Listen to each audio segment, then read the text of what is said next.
Hey friend, Roger Christopherson here again.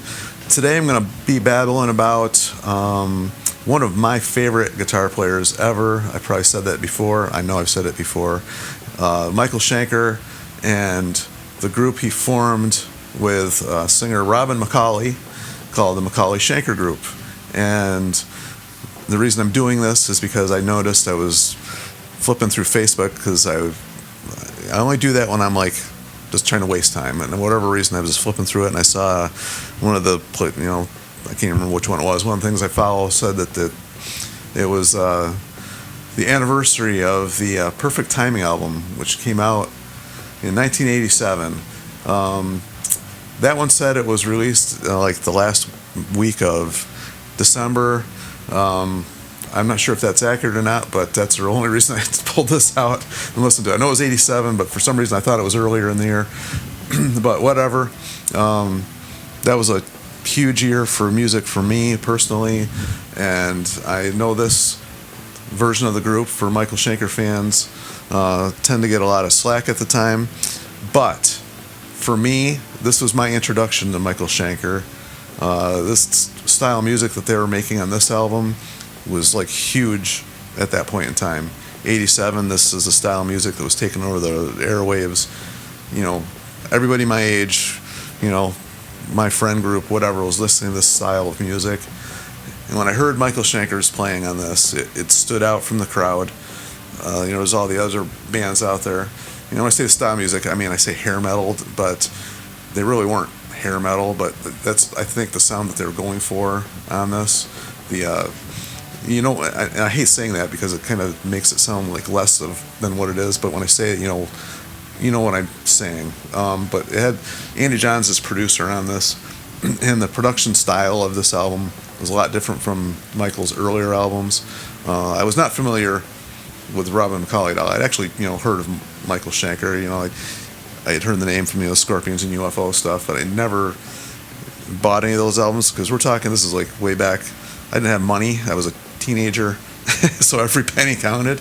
So I believe it was I saw the video for Give Me Your Love, I think, if I remember correctly, and then I went out and bought the album based on that video. So yeah, MTV did have some power back in those days. And so anyway, maybe you want to go back and listen to the earlier Michael Schenker stuff, when I heard this. And man, Michael Schenker kind of took over my world there for a while, as far as stuff I wanted to buy, and so this is the one that did it all for me. So maybe not my favorite of the McAuley Schenker Group repertoire, but this is the one that started it all. So when I saw that it was the anniversary of it, I just thought I'd pull it out, give it a listen, and then liked it so much again that I figured I'd make a video about it in case anybody out there has not had the chance to listen to this, or thought about it and decided they weren't going to get it for whatever reason. I don't know, but for me, Robin McAuley, I think, has like a great voice. I really enjoy his voice. The band at this time was Robin McAuley, and I don't know how they, the history behind them coming together, honestly. But if somebody knows the story of them, that would be great if you could share that in the comments. But he was Irish. He had been in the band Grand Prix, which I do have a couple of those albums. I don't know if they had more than two. I think it was only two, maybe three. But that style of music wasn't. That style of music was kind of like more similar to what this is than anything Michael had done previous. Michael's a little more hard rocking, and I think so. You've got that hard rock element of Michael and the more AOR friendly McAuley Schenker. I kind of really. It was a good time for them to come together and do this. Most of the songs are actually really good. There's only a couple songs on here that I think are filler, and they're kind of like really close together too. But the other members of the band, which I also thought was really cool, was on rhythm guitar they had, and he actually played a couple of solos on this too, was Mitch Perry, who I knew from Billy Sheehan's version of Talus. Talus split up or whatever happened there, because it used to be a three-piece. Billy went out and made his own version of the band with Mitch Perry in it, and that's how I kind of knew that name. On bass guitar, I saw Rocky Newton, and drums we had Bodo Schopf. Was not too familiar with those two people, although great job on this album. So the bass playing was actually listening to it again, it was really noticeable how well you could hear the bass, which a lot of these albums in this time, bass got buried a lot, so it was nice to actually hear it more prominent in the mix. And they also had Steve Mann on keyboards and rhythm guitars, and the keyboards on this are not very prominent. They're there, but only like once to actually really notice them standing out a lot. And I believe that was I Don't Want to Lose, where it kind of had a counter melody going on in the background of the chorus, that I really noticed it. Other than that, it's there, but it's so like back in the mix that it didn't really. I think they might have been afraid that, you know, Michael Schenker fans may not have been too friendly with a lot of keyboards coming in. You know, synthesizers, I guess, is a better way to put it. And I don't know, maybe that's why they kept it back in the mix a little bit. Don't know. But as far as the songs go, Give Me Your Love, cool song.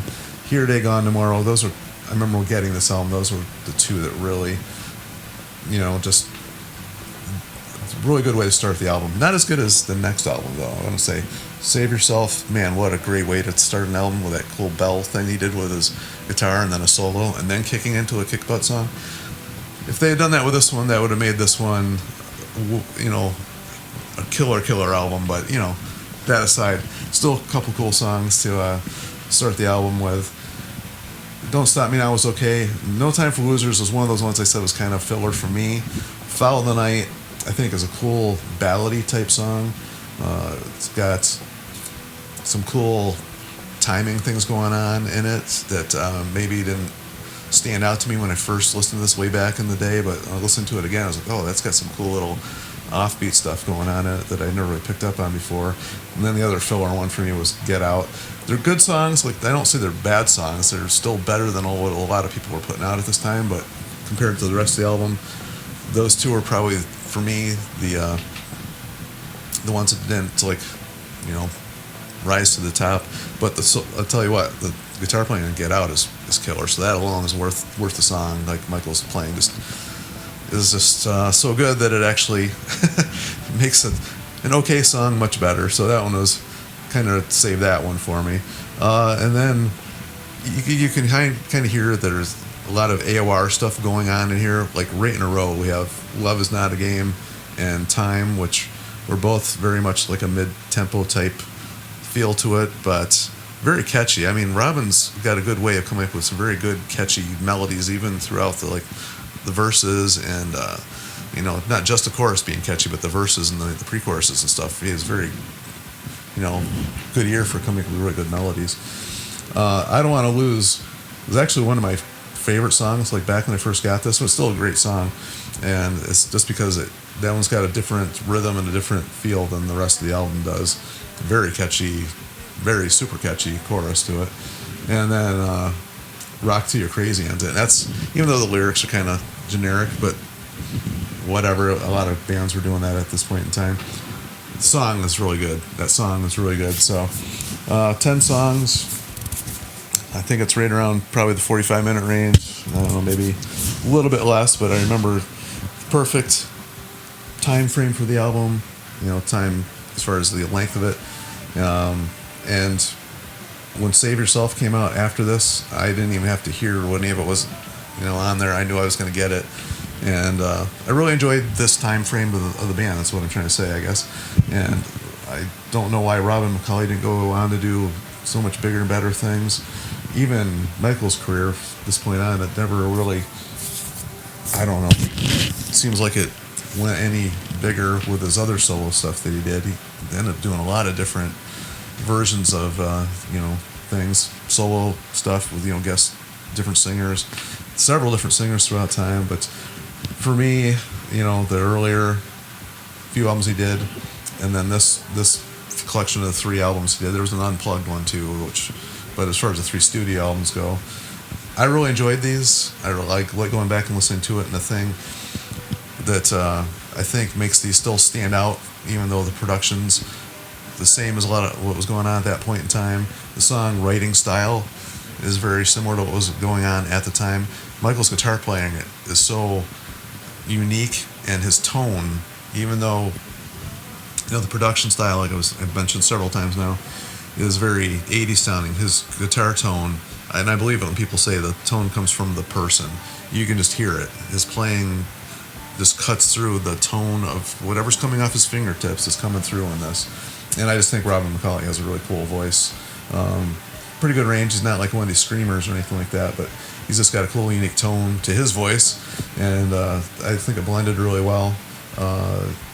Aside from a couple songs that were a little weak, I think throughout there, most of this is actually pretty good stuff. I know a lot of people are going to not agree with that because they think it was, the AOR going for the radio hits type version of Michael, which they're not wrong. I mean, that's what they were going for, but I really like that style of music, so for me, I really enjoyed it. I enjoy everything else Michael's done too, and even his acoustic solo stuff, which I actually was part of the fan club back in those days and ended up getting my name put on that first album because I donated money to help him record that very first one. So, huge fan of Michael. I'm not going to say anything bad ever about him because there's nothing to say bad. So, anyway, that's my quick take on this one. If you never got a chance to listen to this one and you're a Michael Schenker fan, you're doing yourself an injustice by not getting this. So go pick it up, and if you're just a casual Michael fan or you like the style of music, go get it. It's cool. It's a really good album. The rest of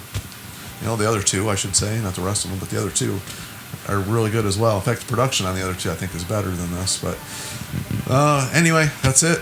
Like, share, and subscribe to keep this music alive, like I always say, and feel free to leave any of your comments, what you think about it, hate it, loved it, whatever. We're just here to talk about it. That's it. And until next time, we'll see you.